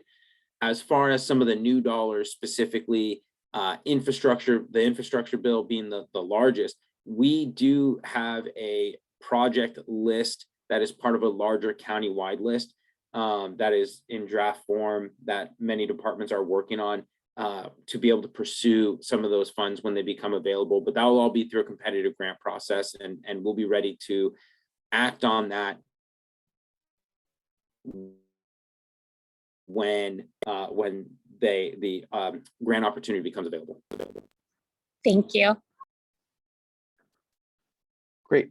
Commissioner Merrilees, and then Commissioner Manna, I believe, has his hands up as well after Commissioner Merrilees. Hey, thanks for putting together this discussion on the budget. That's really useful information. We could go over this forever, and we could look at it a bunch of different ways. One way I'd like to look at it in the future, perhaps, is to break it down by park or area, so that we could tell how many users, the cost per user at different parks must be great. The difference must be great. Some parks get a lot of visitors, and some parks don't get a lot of visitors. And it would be nice to see how much we're spending on the parks that do get a lot of visitors, and how much we're spending on parks that don't get a lot of visitors.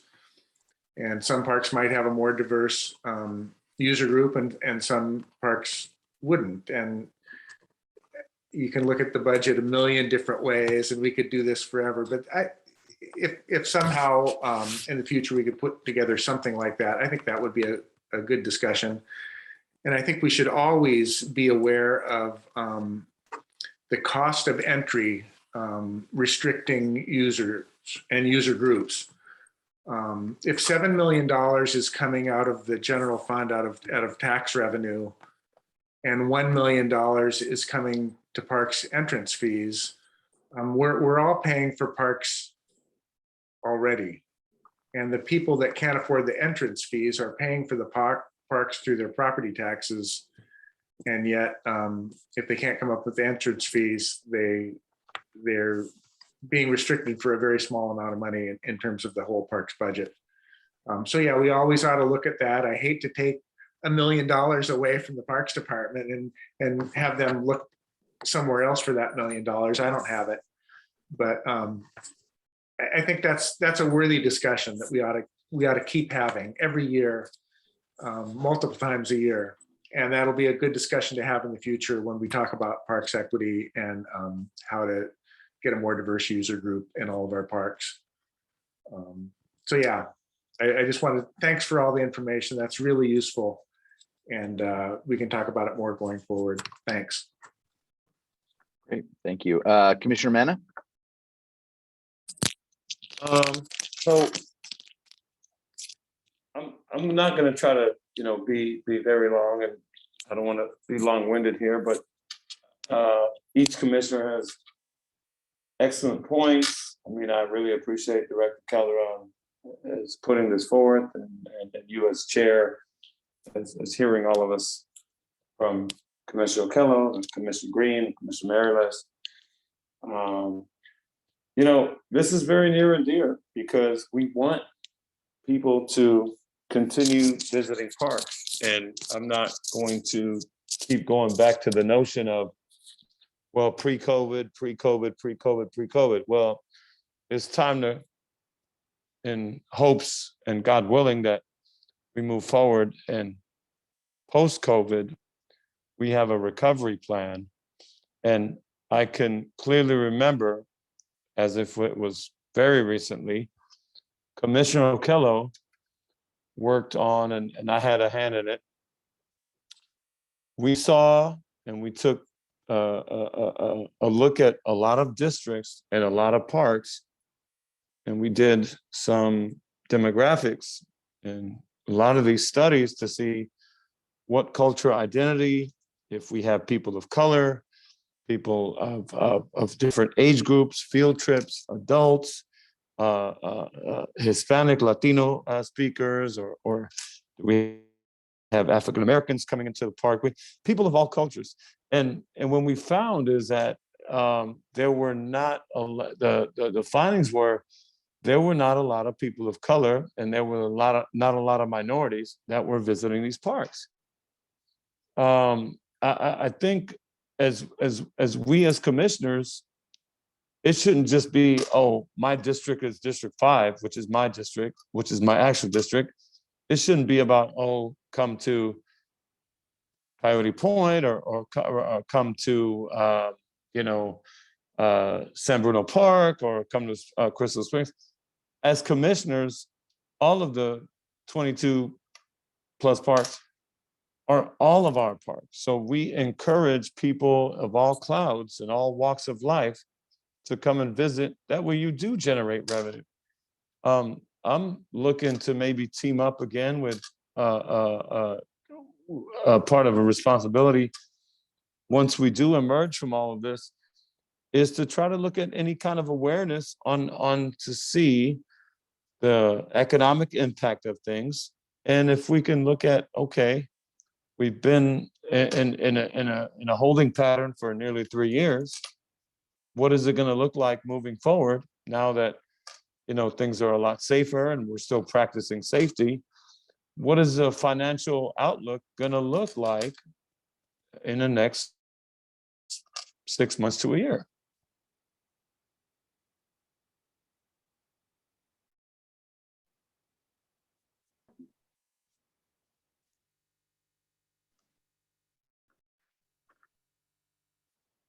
All right, great. Excellent.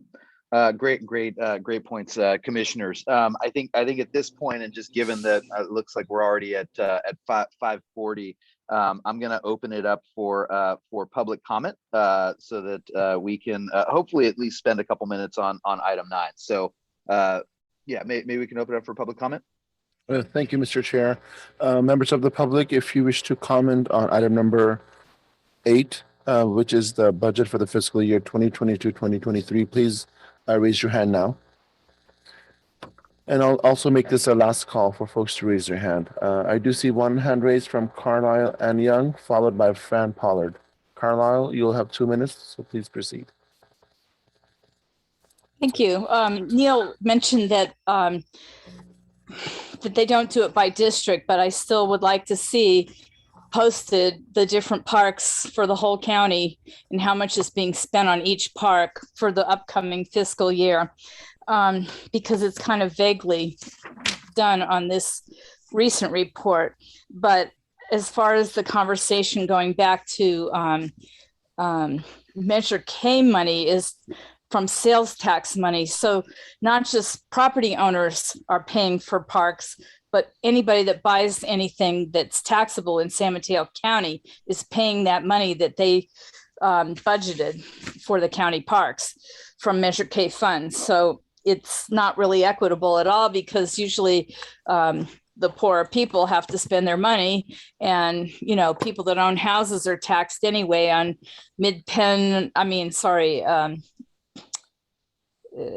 MROSD and those kind of things. So the other thing I would like to say, because it hasn't been really mentioned here, Nicholas says there's counters at every park, maybe not every park. We don't know, because he didn't answer my last question, but I would like to know how old the most recent surveys are. Because obviously, we get a lot of visitors on the coast side. They're probably not all from the coast side, although they try to say, oh, the county parks are serving coastsiders, but we get a lot of people from everywhere else as well, especially the Marine Reserve, but also Quarry Park, and soon probably even more with the pump track. So I would like to see the most recent surveys for the parks here on the mid-coast. And I can contact you separately since you're not going to answer my question, but I think new ones are well advised to get an idea of who is visiting the parks, where are they coming from. Okay, thank you. Thank you, Carla. Our next and last speaker is Fran Pollard. Fran, you'll have 2 minutes. I'm going to give you the permission now.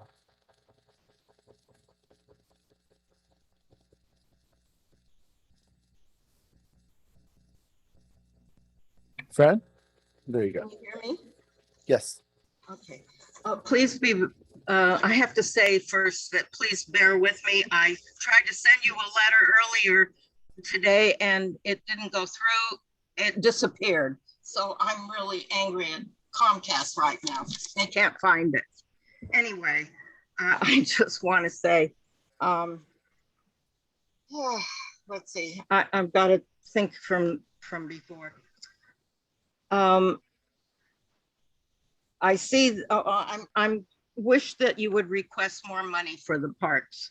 As you said, they're the most popular thing in the county. Everybody attends or tries to, and that you need more money for the parks and to hire more rangers to manage and be present at all these parks with all the activities going on so they can properly observe and manage. I see that they're on the budget. Oh, these items I'm going to talk about could probably be for both items 8 and 9 for new goals also. I saw in the budget that there was $1 million for fire mitigation, and it wasn't, I didn't know whether it was for all the parks or Quarry Park. In fact, I didn't see anything on the budget for Quarry Park was not mentioned. All the other parks were mentioned, but not Quarry Park. And that seems to be one of the most popular. Also, so you need money, more money for that this year, not next year. It could be next year, could be too late. And we're really trapped here in El Granada. There's only one way out, that's Highway 1. The other thing, the parking lot, I'm glad to see something's being done about that. It's getting started, so thank you for that. Can I please have a couple more minutes or another minute? The pilot plan for off-leash dogs states no off-leash dogs in the tot lot or playground, which includes the 2 acres above the tot lot. It's an extension of the tot lot for older children and families to play in and to play sports or whatever and picnic and etc. So I wish that you would keep the dogs out of that area. It's only 4 acres out of the 600 plus acres that the dogs are allowed in. And that's the only thing. It's the only place families and children can play in all of the mid-coast. I also request that you formally create a dog park because it seems to be a very popular thing that most people want. And to start allowing dogs and off-leash, on-leash and off-leash in other county parks, especially on the Bay side. So we're not inundated with them all. I think I got most of my points. So thank you very much for listening. Thank you. Oh, again, did I say I'm Fran Pollard, El Granada, and part of Mid-Coast Parklands, which created Quarry Park in the first place before the county took over. Thank you, Fran. Mr. Chair, that was the end of public comment. Excellent. All right, so we only have a little bit of time left here, and obviously we got a pretty big agenda item here, which is a follow-up to our special meeting that we had last week. We made a great deal of progress, but I think there's still a need to finalize our overall work plan, start working through and lining up the subcommittees, as well as a number of other things. Donna, our facilitator, and hopefully she's still here, she was our facilitator from last week, and she's been kind enough to come back for another session to line up on some of the goals and some of the objectives, as well as help us to start establishing some of those subcommittees to start work in each of those areas that we've agreed to. And Donna, I know we probably thought that we were going to have a little bit more time here, and I know at least Commissioner Akello is going to be jumping off here in a couple moments. And actually, wait, it looks like Commissioner Akello has his hand raised. Meta, do you want? Is there something you wanted to? Could I make a suggestion? Sure. I don't think you're going to be able to complete much in 10 minutes. No. In terms of the work that we need to do. So we really have two options. I would like to suggest two options. Mm-hmm. Either we have a special meeting to continue this, mm-hmm. or we establish a subcommittee of two that can work on those details and present it, at the next meeting. Because I do think the item number 10 is something that I want to stay on, at least make some comments on item number 10, number 10, and we can do that fairly quickly. Yeah, and Commissioner Akello, thank you for bringing that up. I was actually thinking the best way we might be able to do it is to spend whatever few minutes we have lining up the actual subcommittees and then following up with either a special meeting or next time to move forward. And Donna, I would also defer to you to see, with the very limited time we have here, how we might want to go about taking this on. Thank you, Chair Laguna. Yeah, I think given the time that's probably the most expedient thing to do would be to identify, maybe have people volunteer for a certain goal or number of goals, and then just agree to work on the activities. I think pretty much the goals and objectives are set, except for there is that new goal on transparency. So again, asking for who's interested in doing what, and then maybe assigning them. Sure. Yeah, maybe we can start with that. And yeah, unfortunately, we're running a little bit short on time here, but I think that might be the best way to use the remaining time we have left here in the meeting. Commissioner Akello, you have your hand raised.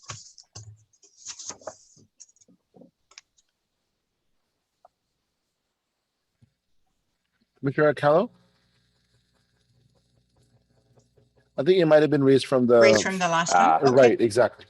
Okay. I'm going to lower the hand now. Okay. So actually, these slides will not work with the direction that we're going in. So I think maybe what we'll do is all of you hopefully received the handout, right, with the work that you accomplished at our last meeting, which lists each of the goals. So maybe what we just do is I'll identify each goal, read it off, and then a couple of volunteers will agree to, okay. So the goal 1 is to advise and make recommendations to the Board of Supervisors regarding the management and operation of county natural reserves, marine reserves, open space areas, trails, parks, and or recreation areas and facilities within unincorporated San Mateo County. So what we need is a couple folks that would agree to work on the action items for that goal. And I think that, and once again, just to kind of get this ball rolling here, because I think one of the, and we'll align on whether we're going to still have some of the same objectives, but right. I know as part of that, one of the line items was around the presentation of the Board of Supervisors and those kinds of things. So as chair, I'd like to kind of throw my hat in the ring for that first goal. Yep. Okay, Commissioner Laguna. Who else? What other commissioners have interest in working with Chair Laguna on the action items for this? Sorry, I thought we had said last time that some of these were so broad as to require, like goals articulated within them, like that one. And I mean, it's fine if that seems like just one team's worth of work, but it seems to me that there might be, right, like I'm sorry if I missed the direction here, but aren't we supposed to like articulate more specific things under this one? So we already agreed, you already agreed last time we spoke on the objectives related to this broad goal. And so it would be, the next step would be to identify the actions associated with the objectives. So whether or not we keep what's there, we revise what's there, we add things. And I think what was in question Sorry, we did was not whether agree to that, right? Like we talked about, we did not introduce new things here. Am I misremembering? I'm so sorry. We did agree, my understanding, and listen to the recording again, is that the goal and objectives were approved. The action items for goal 1 were not. That was work in progress. Yeah. Hey, Hannah, would you mind scrolling up? Maybe I'm not understanding what we're talking about as was approved and wasn't. So in blue is what is draft. So those are changes to be considered and finalized. And then everything is in yellow is yet to be reviewed and revised. And I think the one thing that was in question was, and I think I brought it up, and I don't know if we got an answer on this one, was whether we were going to have the subcommittees tied to goals, right? Versus tie subcommittees to objectives, given though that I think everyone was saying, you know, if we have like 20 different objectives, it might be hard for everyone to kind of line up. I was thinking that maybe we line up the subcommittees to the goals, but yeah, I mean, if folks have differences of opinion or want to go in and discuss that a little bit more, I think that might be a good use of time. I think for right now, though, it's all about sorting out how we can start making some progress on this, given that we have a very limited amount of time in this particular meeting, and starting to get the ball rolling prior to any other special meeting. Thank you.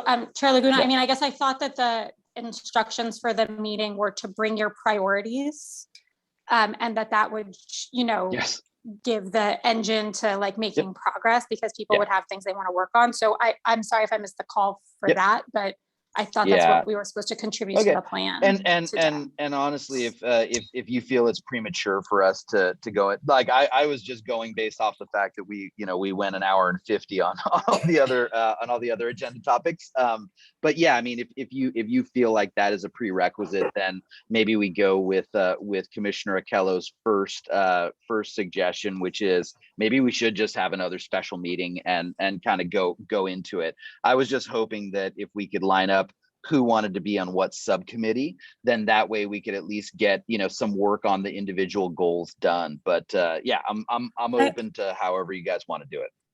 I'm my last comment on this would be like, I'm for progress sooner. I guess one thought would be to ask folks like what their, you know, top 2 priority things are, like to go around the horn, document those. And then, I mean, as chair, or if there's staff, either way, or if I can support, I'm happy to like try to cluster those things, and those might become, you know, teams, or I don't know, if we can just like hear what people care about. I think that would help get the ball rolling on work.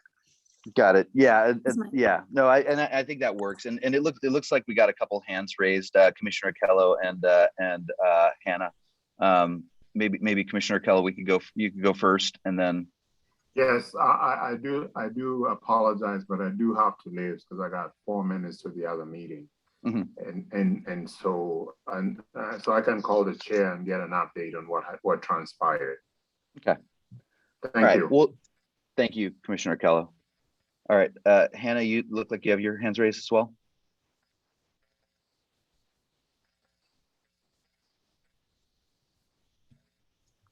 Hannah, sorry. So just very briefly through the chair, to clarify, we did review the objectives and identify that those existing ones were to be kept, but did not rule out adding new objectives. New one. Okay. Got it. All right. Well, now we're at like 3 minutes before, and granted, I know that hopefully some of you guys could stay a little bit longer, but at the same time, I want to be respectful of everyone's time. So I think, and maybe I defer to Donna on this one. I guess do you think we should just reconvene another meeting? And once again, I know that we've kind of weighed on your time, and you've been very gracious with it. Thank you for that. But do you think there's anything that we should do? Should we at least try to maybe put together the beginnings of a subcommittee, and maybe offline we can start to get a little bit deeper into it, or how do you think we should approach this? Yeah, Chair Laguna, I think probably the best way to approach it is to have a special meeting or add time to your next meeting, and then making sure that all the commissioners do some homework, right? Yeah. Again, we've already, the commission has determined the goals. They've determined the objectives. There's only one goal and objective that needs additional work, and that's the transparency one. And the work left to be done is the action items for each of the goals or each of the objectives, and then identifying, again, what do you want to work on? What do you have passion about? Where do you have energy? And deciding how you want to do that, how you want to organize yourselves to support the different action items. Okay. Got it. Okay, so maybe what we do, just given the time, is we actually, and I know we were supposed to talk about some of these pieces, but to what Commissioner Green was saying about like the top priorities and what we had talked about before, as well as reworking some of the goals, as well as, you know, the potential for some of those subcommittees. And I don't know if Director Calderon, we do this through kind of the Parks Department, or how we do it, but I would love to be able to get maybe some, you know, written feedback from the different commissioners, so we can kind of hit the ground running the next time we're able to set up a special meeting. Because I really don't want to have to wait, you know, another couple weeks or a month before even, you know, updating this document. So I don't know if maybe we can just put a call out to all the commissioners for feedback on that document, like written feedback, so that we can then update it and upgrade it as best we can prior to having our special meeting or finalizing it in the following meeting. Does that sound okay? Through the chair, absolutely. I think what I would recommend is allow us to put our heads together with Craig offline and figure out the best way of doing this without somehow violating the Brown Act or anything like that. Yes. So let us talk offline, and we can, and I'm getting the thumbs up from council. So that means we're all on the fantastic. Right. Absolutely. Okay, great. All right. Well, then I think Chair Laguna, I apologize. Yes. Commissioner Merrilees has his hand up. Oh, sorry. Commissioner Merrilees. Yeah, no problem. Okay, there we are. Yeah, I just wanted to say, some of the broad goals are so big. I think they might be bigger than a subcommittee could take on for a year. There was just one of those action items, which is continue some sort of dog monitoring program. That's big enough for a subcommittee. Yeah, a couple of commissioners just kind of monitored that with Nicholas. That would be good to do. You know, I'm interested in the broad goal of equity, but after we have a discussion on equity, there might be a couple action items that would be worth branching off and creating a subcommittee to do something very specific. I would suggest coming to the next meeting, each commissioner coming to the next meeting with 2 issues that they think might become subcommittees that they would be interested in taking on, and then we could kind of discuss those and maybe figure out what we want to do. But if we have 2 subcommittees kind of in our heads to discuss at the next meeting, we don't even have to. We could put them in writing, maybe if Nicholas says it's okay, if we don't violate the Brown Act. Yep. But if we just put them in our head and came to the next meeting with 2 subcommittees that we are suggesting for the next year, I think that would give us a head start. Yeah, and that's consistent, I believe, with Commissioner Green's feedback as well. So yeah, I think that's totally reasonable. Yeah. Okay. Great. All right. So yeah, apologies that we weren't able to get a little bit further. Oh yes. I apologize. Donna has her hand raised. Oh, Donna. Sorry, it got hidden in your background. I couldn't really see okay. that. Yeah. It's too colorful. So my suggestion would be, and thank you to Commissioner Merrilees about asking that the commissioners think about what committees they'd like to be on. And I'm hoping that the action items will drive some of that, right? So again, once those action items are identified, how you're going to meet the objectives that meet the goals, then that there'll be more of a kind of clear picture of what committees can come together and work on those. Right on. Great. All right, good. So yeah, obviously didn't get as far as we wanted to on that one, but we'll follow up and do it right next time. And once again, Donna, thank you for taking the time yet again to be able to help corral us and get us moving in the right direction. So definitely appreciate that. I guess given that it is a one of the agenda items, maybe what we can do is we can open it up for any public comment. And then we can move on to the last couple of agenda items. Thank you, Mr. Chair. Members of the public, if you wish to comment on item number 9, please do raise your hand now in Zoom.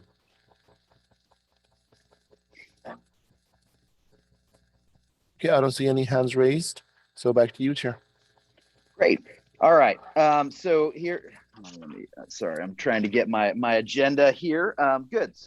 So we went through public comment. I guess the only 2 things that we have left here are one, it's item 10, items for future agenda. So Commissioner Green, I think you were bringing up that the flood park survey information. So is that, I'm assuming that's something from what we heard Director Calderon that maybe we could do as early as next meeting. Yeah, if it's ready. I mean, just that like that we hear it timely in line with the design process. Seems great.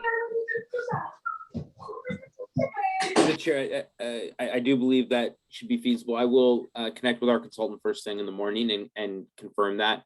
And then Hannah and I can collaborate on starting to put that agenda together. Fantastic. Great. Any other items? I know Commissioner Merrilees, you had put something out via email as well. Maybe you can talk a little bit about what you were thinking about for a future agenda item. Yeah, I wanted to have a general discussion on equity and the issues that what we've done in the past to try to promote equity in the parks and maybe what we could do moving forward. We have tried we tried a bus system that failed incredibly against all reasonable expectation. Yeah, I'd like to have a general discussion of equity. Whether parking is restricting people from coming, whether people can park in the neighborhoods, whether they should pay for parking, and just kind of general issues. And maybe there'll be some sort of subcommittee that would come out of that if people want to delve a little deeper, in terms of parks fees or neighborhood interactions. We've had some, in my little neighborhood here, we've had some issues come up that have to do with outsiders coming to the neighborhood, generally to visit the park, and because the park is a big draw, and some neighbors are not super comfortable with that and have questions about that, and I'd like to discuss those issues and how we can present the park system to the neighbors in the future. So yeah, just kind of a big general discussion of equity and how to move forward. Yeah, I think that's a really good add and something that's super timely, and it feels like, at least from what I've heard in these meetings from the different commissioners, something that a lot of folks actually have some passion behind. So I think that's a really good topic, and we should try to get that slated sooner rather than later. Okay, good. And then I was trying to pull it up while Commissioner Merrilees was explaining his item, but this is for Hannah and Nicholas. I know that you had put together kind of that draft potential agenda, right? Were there any that were ready for discussion in the May timeframe? So as Hannah's pulling that up, and Hannah, go ahead and let us know when you have that up. I think a couple. Sorry, things, I would have pulled it up, but I was worries. stuck in my email. No worries, Commissioner.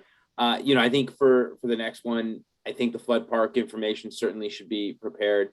You know, I think we had talked about possibly doing the interpretive program strategic plan, but I think we'll want to, we're going through that, doing an administrative review right now. And so I just think we'll want to make sure that we get that properly done and those edits made before we go public with the 75% draft. So I'm not sure if we'll be ready for that. And then Hannah has that pulled up so we can, yeah, new uses and new users is the other thing for this time frame. Got it. I mean, actually, sorry, just through the chair, that new uses, new users is such a good way of, I think, framing what Commissioner O'Connell was talking about earlier. I like that phrasing, and that sounds like a subcommittee coming together, you know, like if we can align with how you think about it, I would love to do that.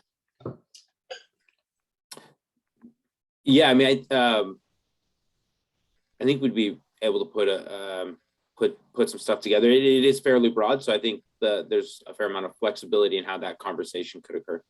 Yep. Sorry, and just to clarify, I was thinking like that's a priority I'll bring. I don't know if I'll be the only one. So like if it would be great to have our planned actions informed by how the department's thinking about it already. Yeah. Great point. I'm sorry, just so we're all on, I don't mean to drag this out. I want to make sure I understand kind of expectations for what that conversation would be. Is the hope that the department would bring forward where its mindset is with regards to new uses and new users, or is the commission wanting to bring forward what it identifies as new uses and new users, recognizing that that might not be defined the same way? More the former for me, okay. And mostly around new users than new uses personally. My interest is in how, like exactly what Commissioner Keller was talking about earlier, like how do we get people who don't go to the parks now to go to the parks? Like what are their barriers? How are we seeking to overcome them? So that's my angle. And I'd like to have a discussion about that. And yeah, as much as I value the parks input, I think everybody ought to put their 2 cents in for this discussion. I think at least really in the early stages, and then we can kind of cull down what we think is reasonable and what's not reasonable. If I may, it may make sense then, you know, so the department will bring forward the flood park information. The second item may be the commissioners getting, and the commission as a body getting on the same page as to what new uses and new users are. So not necessarily the department presenting what we view as new uses and new users, but allow the commission to have that conversation, so that when the department brings its ideas forward, then the commission has kind of established a position at that point. And I think the timing of that depends on like when we can get that an additional special meeting on the calendar to really talk about kind of the priorities and where we want to go and dive a little bit deeper into it. But yeah, we can probably sort out like what would be best. And I would like to at least be a little bit more armed and aligned as a commission when you guys come to speak about what it is that the Parks Department is doing and how you guys are thinking about it. So, Commissioner Green. Sorry, I guess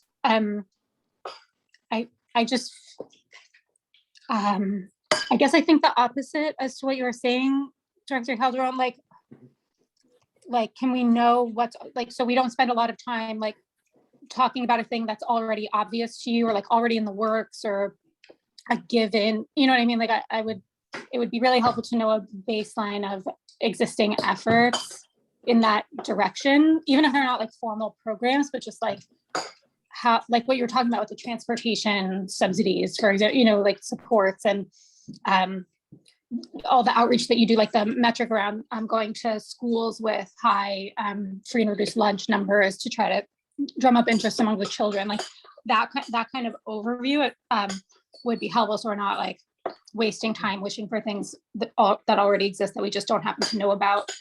I think would be beneficial. It doesn't have to be in May, like could be June if we don't have time. But at least the background would be helpful for me anyway, so I don't waste time.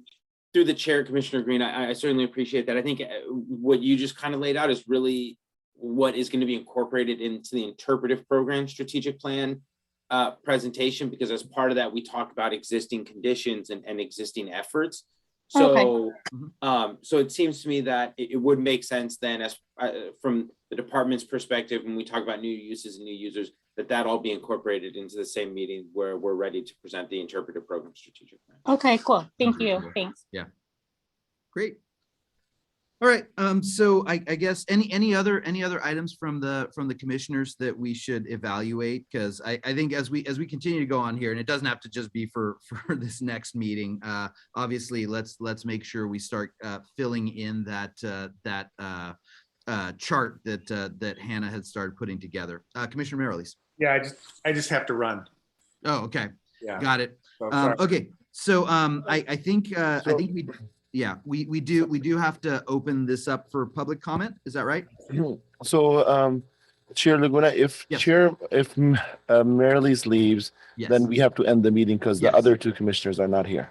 Yes. Do we have any public comment? Okay, so members of the public, if you wish to comment on item number 10, items for future agenda, please raise your hand now. I do see one hand raised from Fran Pollard, and I'll make this a last call for public comment. Okay, Fran, you'll have 2 minutes, so please proceed. I just want to say, please add the fire mitigation to the agenda, please. That's the most important and urgent thing right now. We're in a mega drought now, we've been told, and it's very dry here, and it's very worrisome. So I hope that's at the top of the list. Thank you. Thank you. Thank you.